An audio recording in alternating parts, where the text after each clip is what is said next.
Oliveira. Então eu vou contar um pouquinho da história desse observatório, depois como é que nós fizemos o telescópio e por fim como é que se sucedeu a descoberta e o uso tecnológico. Aí eu gosto que vocês interagem com a gente aqui, qualquer pessoa que tiver dúvida, levanta a mão aí e pode perguntar à vontade, tá? Tem que esperar o final da palestra também.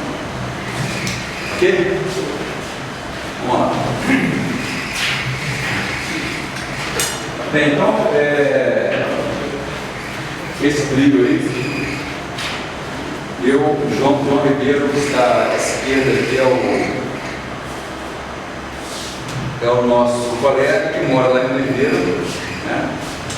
O Eduardo Pimentel está no meio e eu direito, somos os idealizadores desse observatório.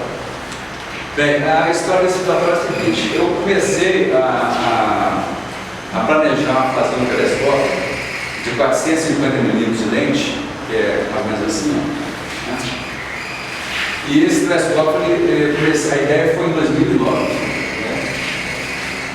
Então, nós trouxemos um bloco de vidro que não existe no Brasil, mais ou menos 2 polegadas, e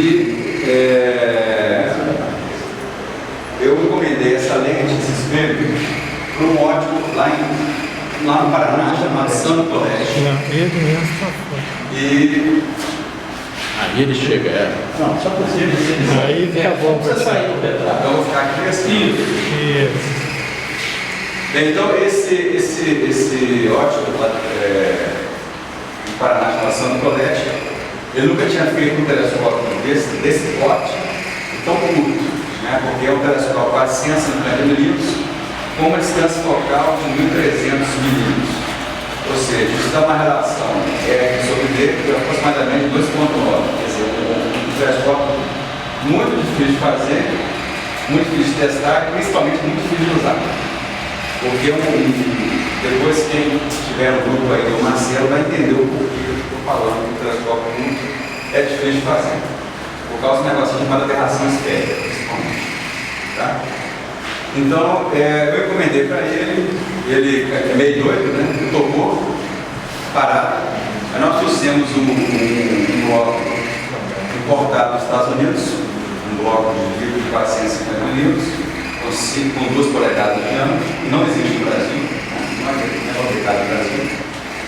E a partir daí nós começamos a ter essa ideia de fazer esse telescópio. Foi só a ideia inicial.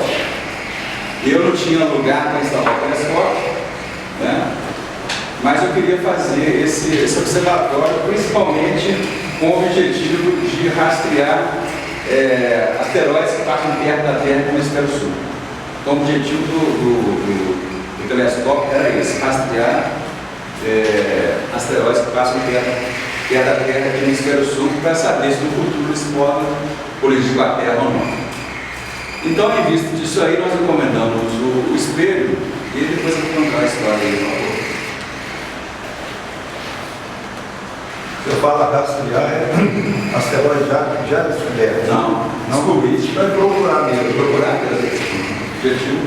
Porque desde 99, até boa pergunta, porque desde 99, aqui aparece? Aqui na cantina mesmo que aparece. Desde 99, a gente faz um trabalho de follow-up, ou seja, o pessoal, os americanos, os profissionais descobrem, os amadores continuam seguindo aquele asteroide para determinar a órbita dele. Né?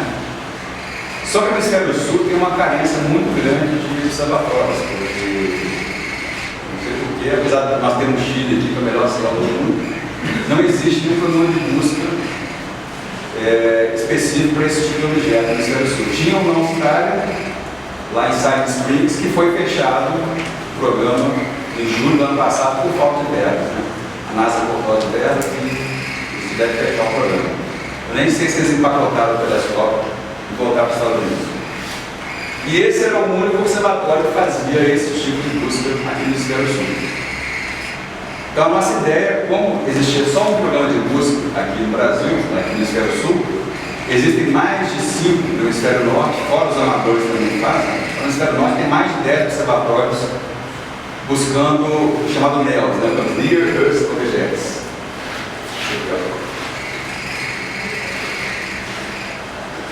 Nelson. Near Earth Objects. Tá? Objetos podem ser asteroides, podem ser cometas. Né? Então, objetos que passam próximo da Terra. Então, o objetivo lá em 2009 era esse aí. Aí eu encontrei com o João Ribeiro em 2012, eu fui em Oliveira passar um carnaval lá e ele tinha comprado um terreno lá e com a ideia de construir um observatório. Aí nós juntamos a fome com a vontade de comer. Eu tinha basicamente o telescópio, ele tinha o terreno e nós começamos a construir o observatório. Só pegar um ponto aqui.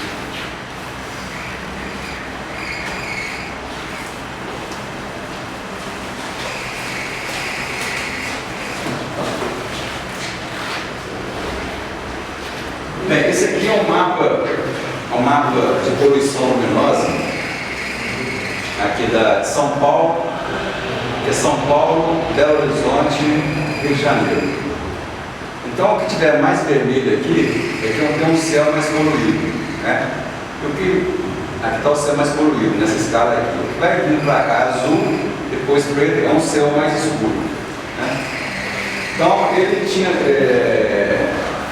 escolhido o terreno aqui nesse local da Belo Horizonte. Aqui está Oliveira. No local está meio vermelho, está uma apagadinha, falou Paulo na rua.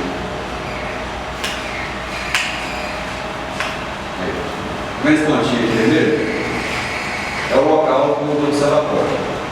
Então fica mais ou menos a 150 quilômetros de Belo Horizonte, né? Ali pela Fernão Dias. E 2 horas e pouquinho a gente chega no observatório.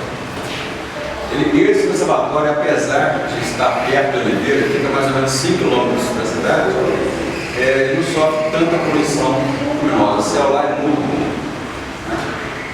Então, eu analisei lá com o João Ribeiro a qualidade do céu, ver se tinha internet, que era fundamental para a nossa operação, porque o observatório a gente controla ele na internet. Se der tempo aqui, a gente vai entrar no observatório e vai mostrar para vocês como é que faz esse trabalho de busca. Bem, então, esse aqui, eu só explorar um pouquinho esse mapa aqui. Esse mapa aqui eu achei lá no Facebook do Marcon. Está me pegando um pouco aqui. Então, aqui está São Paulo. Está de São Paulo, aqui está Rio de Janeiro e aqui está Belo Horizonte. Então, o que resta em azul ou então cinza é o céu bom que nos resta.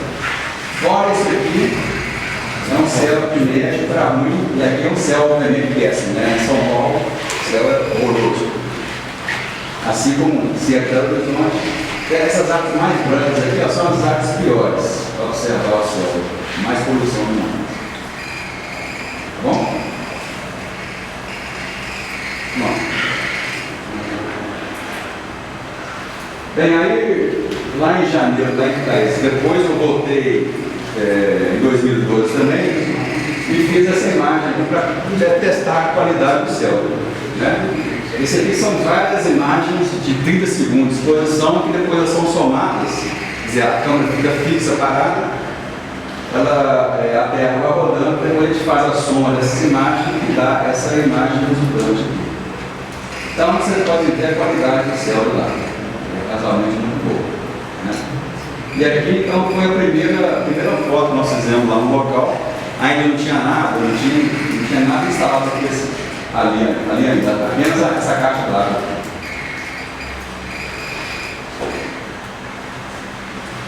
Aí foi a primeira demarcação do terreno. João Ribeiro, nós escolhemos uma parte do terreno lá. Lá tem uma árvore muito grande e nós escolhemos ficar atrás dessa árvore por causa do vento.